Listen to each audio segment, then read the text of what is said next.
Plastic Free July! Hi guys, welcome back to another video. Today we are going to be talking about a Plastic Free July. Plastic Free July is actually a campaign. It was started 10 years ago. This is their 10th anniversary, which is amazing. And they've got campaigns happening in 197 countries.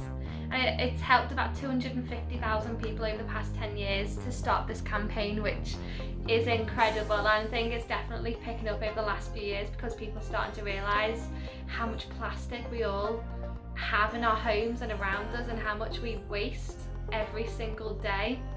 So I found out about this campaign last July, but I found out about it about 2 weeks before he was born, so about halfway through July, and there was no point in starting then. I mean, we have tried to cut our plastic consumption down massively since we first got together, really, because that's when I first started thinking about it. But when I got pregnant with Hugh, that's when I really started thinking about it, because I wanted to make a better world for Hugh, and that's one of the ways that I can help do it. And that all started off because of disposable nappies. I never thought about how much plastic goes in disposable nappies, so that's when I looked into reusable nappies, reusable wipes, and that's when it all kicked off for both of us about monitoring our plastic usage and single-use plastics. So I have basically decided throughout this whole July, each week I'm going to be changing something in the house that is normally plastic and we're going to try and cut down. So this week, these are things that I use on basically every dinner time meal, and with that comes a lot of plastic packaging when you buy it from the supermarket. So amazingly, a weigh-in shop, a bulk buy shop, opened just down the road from us. It opened the end of January, so it wasn't open very long before lockdown happened. But this was my first visit to this shop and I absolutely love it. I will be a regular there. It's incredible. You didn't go, but it was amazing. So this week I got some bulgur wheat, which we love it for risotto, and it's very high in fibre and protein. Got yellow split peas, which I have become obsessed with these. We have at least one curry a week, and these I put into the sauce. I blend them into the sauce and it makes it creamier rather than just really watered down curry. And then obviously these go into basically everything we eat. They're red split lentils and they're full of iron and full of protein, so these are great for us and great for vegans. And these jars, we were collecting them for our wedding, which is not happening until next year now. So we were collecting jars for our centerpieces. We've got loads of these jars that were gifted to us or we saved ourselves, and they're just sauce jars. I mean, I'm just reusing them rather than going out and buying any because they work just the same. Also, cutting down our waste. 2 birds, 1 stone. Now, me and Adam have a bit of difference in opinions on these because we are on such a tight budget at the minute. We have Florida to pay for next year and we have a wedding to finish paying for, and we want to buy a house. So we are saving our bums off. Doing it this way, I was surprised, actually works out more expensive. So I did a quick calculation. The red split lentils, I paid £1.90 for 500 grams. But in Morrison's it's £1.15 for 500 grams. The bulgur wheat, I paid £2.25 for 500 grams, and it's £1.15 in Morrison's again for 500 grams. The yellow split peas was the biggest one, so I paid £2 for 500 grams, but in Morrison's it's 70p. Like, it doesn't seem a lot of money, but when we're buying this weekly from Morrison's, pretty much weekly, sometimes 2 weekly, it works out a lot of money and it adds up. And To be fair, if we went a month going with the cheaper ones, even though it's plastic with Morrison's, we would probably end up by saving a week's worth of food, which is obviously important. If you're trying to save, that's the ideal thing.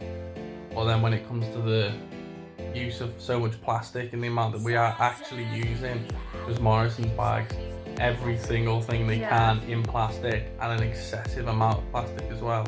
But all supermarkets do. It's hard to justify oh, I'd rather save the money than save the planet kind of thing, you know, so it's really tearing us. I'm leaning more, like we're pretty much 50-50. We don't know what we're going to carry on doing after this because, like I said, we are on a budget. I'm leaning more towards this. I know it works out more expensive, but to me, cutting down plastic is very important to us. But Adam's leaning more towards buying it from Morrison's and getting it cheaper because he understands that we need to save and we need to budget properly. So it's a difficult one. I didn't think we'd have to think about this. I thought it'd be pretty much the same price, but it actually is pretty much double on most of it, most of the stuff. I suppose it will depend on who you get your food from, because this is only Morrison's and this is only our local eco food place. Yeah.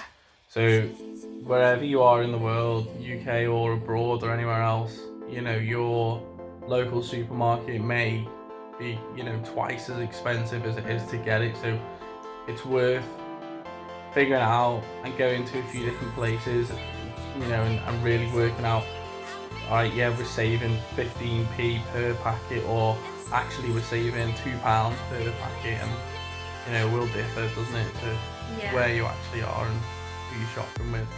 We'll have to figure that one out and we'll have to let you know. If anyone's got any tips or suggestions, let us know in the comment box below. See, I don't know, it's difficult, but we'll figure it out. Food is our biggest problem when it comes to plastic. Yeah. When it comes to household and to beauty products and stuff like that, we're actually really good. We barely use any plastic, but it is the food.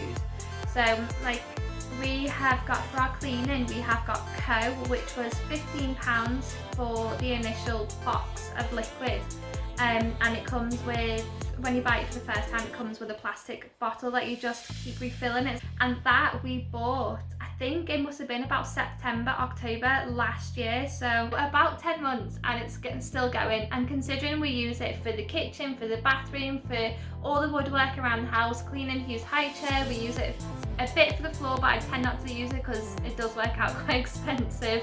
And for the windows, we literally use it, well, everywhere. I use it everywhere. It doesn't seem to end. I mean, we're just running out now. We'll have to buy it next month, but that's one way that we save plastic, is we don't buy loads of bottles of different cleaning products. It's just that one bottle, we keep refilling, and that's it.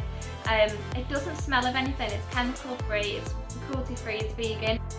For shampoo and conditioner, even though we've both got long hair, his is actually longer than mine, we only wash our hair once a week, and that is enough for us. And we have got Faith in Nature, the UK based cruelty free shampoo and conditioner, which the Eco Shop actually does a refill, so we'll be refilling that from there. Obviously the reusable nappies and wipes for Hugh, bamboo toothbrushes. Yeah, so when we are decorating the house as well, we try and get all of our stuff from charity shops. Most of our stuff is actually either from a charity shop or from when we're travelling. So, all handmade. The shelves Adam all made from pallets, so they were upcycled. These bits were made from wool I already had. We just try and do everything we can as eco as possible. Our wedding is going to be as eco as possible as well. This whole thing, Plastic Free July, and even they say themselves, is that nobody expects everybody to be 100% zero waste, but everyone should try the hardest to cut down on waste. There's a saying, it's we don't need a few thousand people doing zero waste perfectly, we need millions doing it imperfectly, and that is something to go by. Like, if you are out and about and you don't have a refillable cup and can't get your hands on anything other than a plastic water bottle, you need water at the end of the day. You can only do what you can do. There's plastic everywhere, and it is really difficult to cut out. As long as you put a subconscious effort into it, and when you are buying something, you go, ooh, okay, there's a lot of plastic on this. Ooh, is that essential? Do we need to buy all of this? Or can we do it in a different, more efficient way? Yeah. As long as you're thinking about it and you're making subtle changes, then that's better than doing absolutely nothing at all. Yeah, exactly. So, just as long as you're trying to make the effort, That all is that what's matters. important. Yeah. And once you've changed one thing, it'll just spiral and change another and another and another. Rather than trying to do it all at once, if you do it bit by bit, it's a lot Start chain easier. reaction. Yeah. Bit of inspiration from one thing to another, and you'll be surprised how much plastic you've cut down Yeah. in no time at all. Yeah. So It's good for you, good for us, good for the world. exactly. So we are actually going to be taking photos. I don't want to keep all the plastic in the house because then the recycling bin at the end of the month will be very full. So we're going to actually keep all of our plastic for the week in a bag. Going to take a photo at the end of each week and then put it in the bin, and then hopefully throughout July the bags will come smaller and smaller and smaller, so we can compare what we did in the first week, which we're doing normally apart from these, and then compare it to the end of the week. So before we leave you guys, we want to leave you with a few statistics so that maybe you've got something to go off, maybe you've got a bit more of a reason to start. Number one, there was 5.25 trillion pieces of plastic in our oceans at this present time. Number two, since the 1950s, 8.3 billion tons of plastic has been produced. That is the equivalent to 47 million blue whales. Yeah. Yeah, that's a lot. And only 9% of that has been recycled. And that's 12% of it being burnt, and 79% of it has actually ended up back in landfill.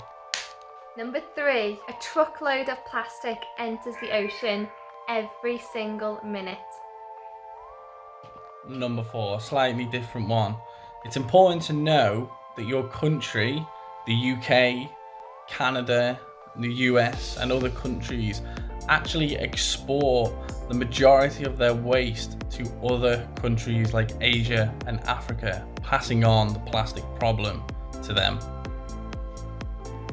Number five, drink companies alone produce over 500 billion single-use plastic bottles a year. So after all the doom and gloom, here's a few positive facts. Fact number one is about Kenya. It has the toughest law. It has the toughest law in the world regarding plastic bags. If you are caught producing, selling, or using a plastic bag, it has a punishment of up to 4 years in prison and up to £31,000 of fines. Positive fact number two.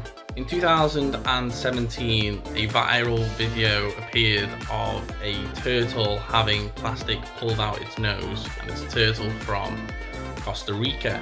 And since then, Costa Rica has made plans to ban all single-use plastic by 2021 to become the first country to do so. Number three, the easiest way to reduce your plastic usage is by taking your own shopping bag when you're doing a food shop and saying no to if they offer you one. Did you know that the average shopping bag is used for 12 seconds and can take up to 1,000 years to decompose? Say you.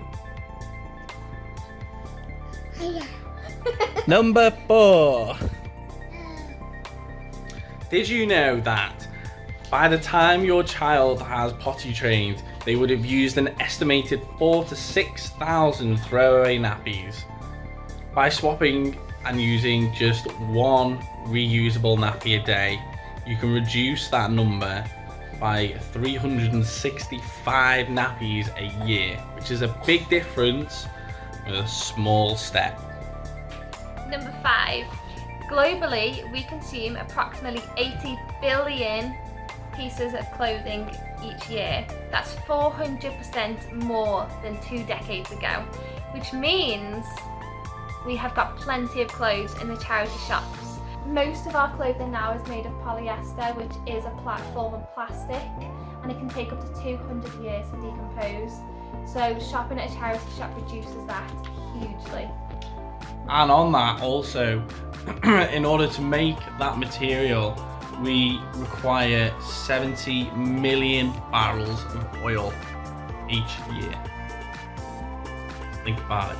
So touching on what Kelsey just said then as well about using charity shops and whatnot, it's not just about clothes, it's about everything. So a lot of the stuff that we find in our home has been bought secondhand because there's no need to buy things new. There's no need. People are obsessed with buying something new, being able to flash it about and say this is brand new, I bought this and that. There's so many good things and such good quality things that you can find on your Facebook marketplace, that you can find at a charity shop, that you can find at a car boot sale. But if you want to make a difference and you're ready to make a difference for people like you, for the next generation, then it's important to really start thinking about doing things differently. I'm not disagreeing with Adam here, but I will say that you don't have to buy everything secondhand, because I know it can be difficult, but just try your hardest to buy as much as possible secondhand. All of Hugh's toys are secondhand, apart from the odd one that has been gifted to him as a present, even though we did ask for secondhand toys. But it is easy. But I know it's not always possible. He has woken up in a very bad mood. So there you go, guys. This is our video about our Plastic July. Plastic-free July. Plastic-free July. So we hope you guys learned a little something and that we inspired you to make a few small changes.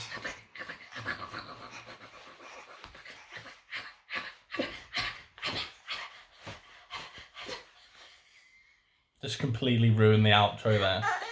Anyway, guys, thanks for watching. Remember to hit the subscribe button and ring that little notification bell. If you have any comments to make and you want to share some interesting facts with us, then of course you can leave it all in the comment description. In the comments. Thanks, guys. See you soon.